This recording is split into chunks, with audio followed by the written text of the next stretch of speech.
believe it or not, we make a lot of mistakes blogging. Today we're going to sit down and tell you some of probably our top most memorable mistakes. And so let's get into it.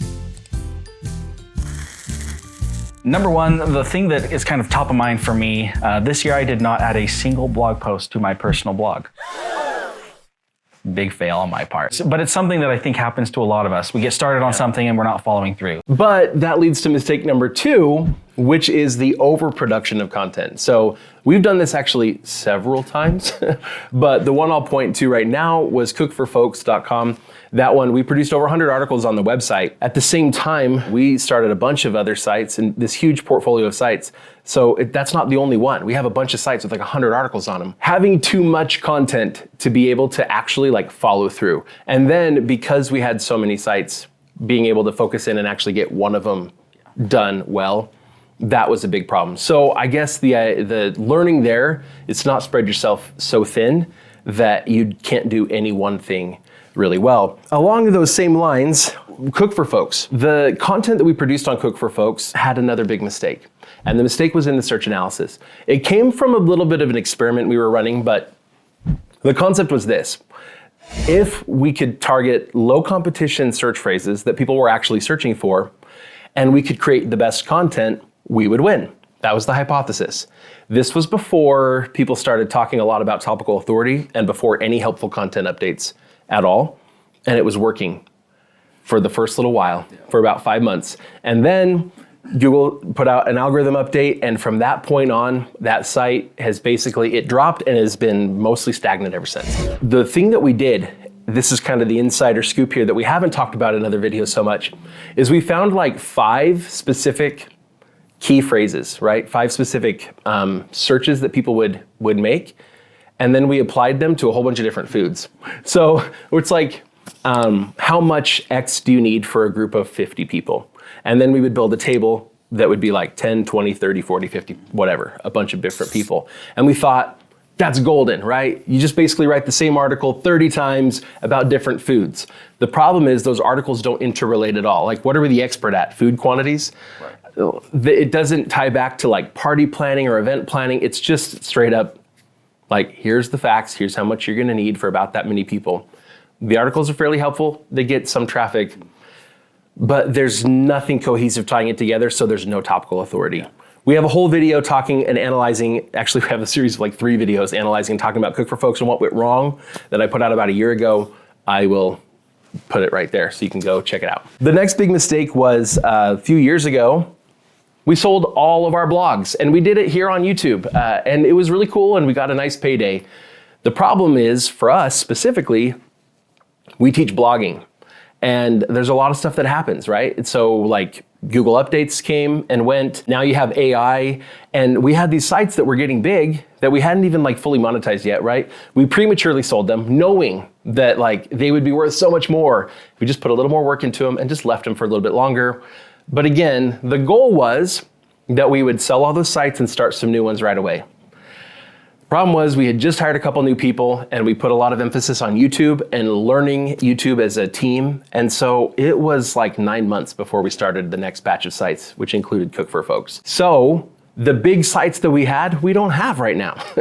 And we've had to start over. So for the last year, we've been working on a couple of websites, and we're getting there, but we haven't had anything big to be able to use to see what was really happening with AI, with Google updates. So we've had to rely a lot on data from viewers like you, as well as from members of Project 24. That for us was a big mistake in large part because we're the teachers, and so we needed at least a couple of big sites to be able to test things with. And as part of that, one of the other mistakes that I wanted to mention was not focusing earlier on the EEAT and then also early monetization opportunities. Again, just because we typically focus so heavily on content, which is a good thing, you should focus heavily on content early on because you need content for your content business. But there is a balance, and we should have been doing some of these other things where, simple things where we had, 10 writers on a site and we didn't give them author profiles or little biographies or setting up the About Me page. That's just little things like that now make a huge difference on a website. Yeah, it doesn't look good to Google from an EEAT standpoint when the author of a blog post is Creator 7. And there's no bio, there's no picture, but there's an author box there that just says Creator 7. Anyway, this does not send good signals. And I think that there's something to be said there about, even if you're just an individual creator, we emphasize heavily creating a lot of content early on, just in that beginning phase, because you need that content to start ranking. However, there are other things worth investing into earlier on, as long as you're not spending too much time on them.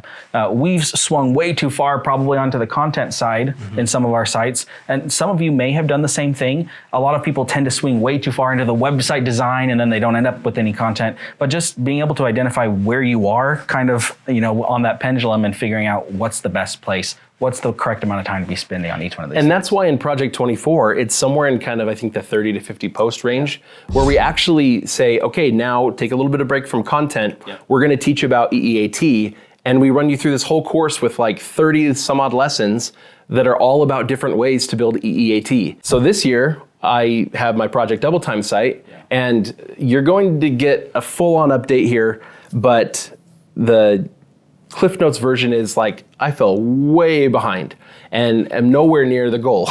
If I have to prioritize creating content for you or doing something for Project 24, I will prioritize that over my own blog every single time.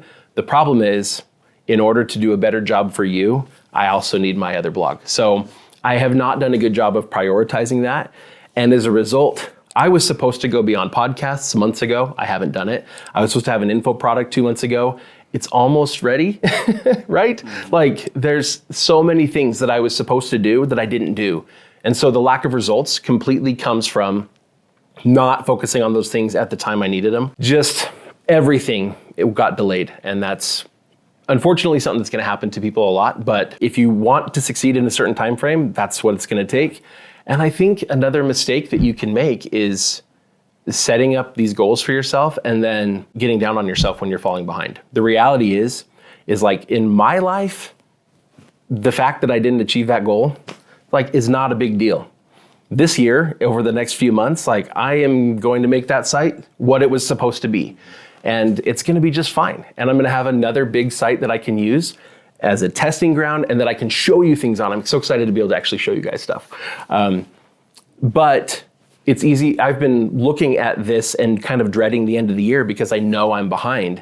And in the end, when I look at where I am now versus where I was a year ago, I'm much further along.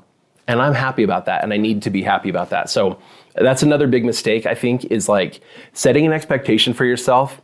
And then when you're falling short of that expectation, letting it really weigh on you. We have members in the Project 24 community who will sometimes make posts, and they'll say my Project 36 or Project 72. Exactly. It's those people who are sticking around, they are actually seeing success. Maybe they were slow to start, or they haven't produced as much content as they should have, but people are still making it. So just because you're running a little slower than everybody else is, doesn't mean you have to stop. And I think a lot of times we get so caught up in being behind that it deters us from moving forward. Anyway, that's a really good one. And I think something to kind of go along with that, my next one that I wanted to share was not diving in totally to the AI content creation earlier on. We've done videos over the years with AI content creation. Some of them, it's just hilarious, the results that came out of it. But then some of them that were better more recently, that the results were not that bad. But like Ricky said, there's just been so much going on. And in order just to do the things that we needed to do on a daily basis, we weren't able to explore that field as much as I would have liked to. We talk about you being a little bit behind on your Project Double Time. It's well, what if we could have made a little bit, what if we could have made a system where there was some artificial intelligence helping us out? Maybe we have an editor who's going to go through and fix those up and add anecdotes and experiences and opinions. We could have used that to our advantage, but there's just that learning element, that time investment that I wish we could have taken advantage of a little earlier. So one of the things that I'm committed to over the coming months is exploring that a lot more. In fact, right now, with our Creator Files podcast, Julia is diving in deep on AI. We're interviewing all sorts of experts, people who have been all in on AI all year in a lot of spaces, not just in blogging. People who really, really, really know this stuff. We're working with someone specifically on developing a lot of specific prompts that we think are going to be really helpful for content creation, for repurposing some of your content for other formats. So many cool things we can do with AI The big thing for me and why I shied away from AI in the very beginning was I still think it's incredibly important for the human element to be there and for your original ideas and your unique and original perspective to shine through in your content. And if we lean too heavily on AI, we're just gonna lose all of that. But if we can learn if I can put my thoughts out in a few bullet points and let the AI do the actual writing, it can do it so much faster. And for a lot of people, what I've seen, it's gonna do it better. And then you can massage that and add in your own personal stories. You can even write out your story in bullet points and let it tell your story for you. Yeah. So many things that it can do, as well as helping to evaluate your content and why it's not doing it. I'm so excited actually for the many use cases we have for AI, but being able to continue to make your content actually connect with people because there's a real person behind it. Yeah. Let us know what mistakes you have made in blogging. This is really the Cliff Notes version of our mistakes over the years. There's hundreds more. There are so many more, but let us know what you've done in the past, but then also things that you've done to remedy some of those mistakes. We'd love to hear it. Thank you guys for watching.